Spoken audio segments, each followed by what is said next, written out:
Shalom Ibu, haleluya, kita berjumpa lagi Bu. Iya, senang sekali Febri. Iya, senang sekali berjumpa dengan Ibu. Iya, amin. Iya, Ibu ada satu permasalahan Bu.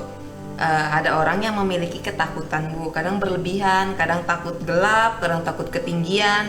Nah itu bagaimana Ibu mengatasi sesuai dengan firman? Oh iya, sebetulnya pertama kalau dia orang Kristen harus menyadari dia adalah manusia ciptaan baru yang punya roh yang telah baru. Ya. Dan roh itu dilahirkan dari benih ilahi loh. Roh yang lebih besar dari semua yang ada di dunia, bahkan telah mengalahkan nabi-nabi palsu, setan dan iblis ya maksudnya, dan juga dunia. Ya. Kemudian yang kedua, dia harus menyadari dan mengakui bahwa Allah tuh bukan memberikan roh ketakutan, Ya. tapi roh yang membangkitkan kekuatan, kasih dan ketertiban. Nah, kekuatan di sini bisa diartikan keberanian. Tapi keberanian untuk melakukan, berkata kebenaran. Ya. Kalau tidak kebenaran, ya malah jadi tidak mau. Kalau orang udah lahir baru, nggak mau ngomong yang tidak benar, nggak mau bertindak yang tidak benar. Jadi berani untuk bersikap, berkata-kata tentang kebenaran atau sesuai kebenaran. Ya.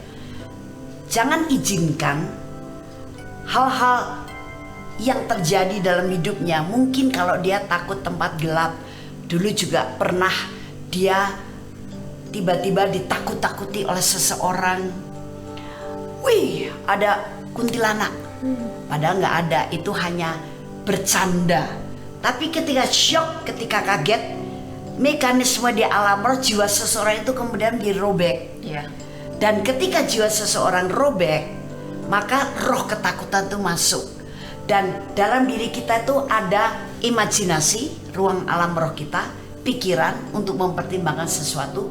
Imajinasi itu adalah ruang untuk kita masuk ke dalam alam rohnya Allah. Ya. Dan memori. Dan memori ini sudah dicengkeram oleh peristiwa ketika dia ditakut-takuti. Ya. Atau mungkin dia takut binatang, ada juga takut pada seseorang. Nah, itu semuanya harus kita kalahkan dengan percaya bahwa roh dalam kita roh yang lebih besar, dan Allah tidak pernah memberikan roh ketakutan. Ya.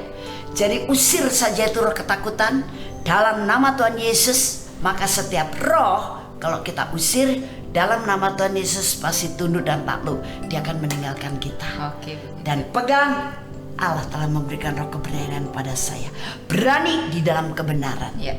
Nah, itu yang harus dilakukan oleh orang-orang yang merasa takut. Takut apa saja. Takut masa depan juga begitu. Bahwa Tuhan sudah memberikan masa depan yang cerah kepada kita. Itu yang harus dipegang. Itu harus tersimpan dalam memori. Itu yang harus diingat-ingat. Jangan kondisi situasi yang sekarang sedang beritanya, wah ini bakal terjadi inflasi, negara ini sudah inflasi sekian persen, negara itu inflasi sekian persen, Indonesia terus gimana? Jangan yang itu, tapi berita dari firman. Itu berita surga yang merupakan kebenaran, dan itu merupakan janji yang pasti yang akan Allah genapi dalam hidup kita. Oh, kita diberkati Tuhan kok. Kami tetap baik-baik saja. Jiwa kami tetap jiwa yang makmur, jiwa yang baik-baik saja. Ya. Karena aku manusia baru dalam Yesus Kristus, berbeda dengan yang dulu. Ya. Ya, itu yang harus sekarang disadarkan dalam diri kita, supaya kita tidak dicengkeram oleh roh ketakutan. Oke, yuk kita berdoa yuk untuk orang-orang yang saat ini merasa takut.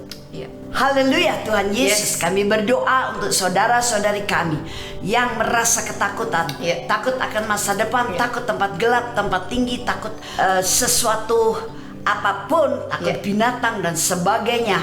Saat ini lepas semua roh Amin, ketakutan itu, yes. dan Allah tidak pernah memberikan roh ketakutan, Yeah. tapi roh yang membangkitkan keberanian, kasih dan ketertiban. Yeah. Dan sekarang kau jadi berani di dalam kebenaran. Yes. Dalam nama Tuhan Yesus Kristus.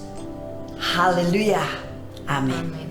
Puji Tuhan, kalau saudara membutuhkan penjelasan dari firman dan juga dukungan doa kami, silakan WhatsApp ke nomor 0895 6323 58989. Bersaksilah ketika Anda sudah mengalami kemenangan. Kami jaga rahasia identitas Anda, dan Tuhan Yesus memberkati.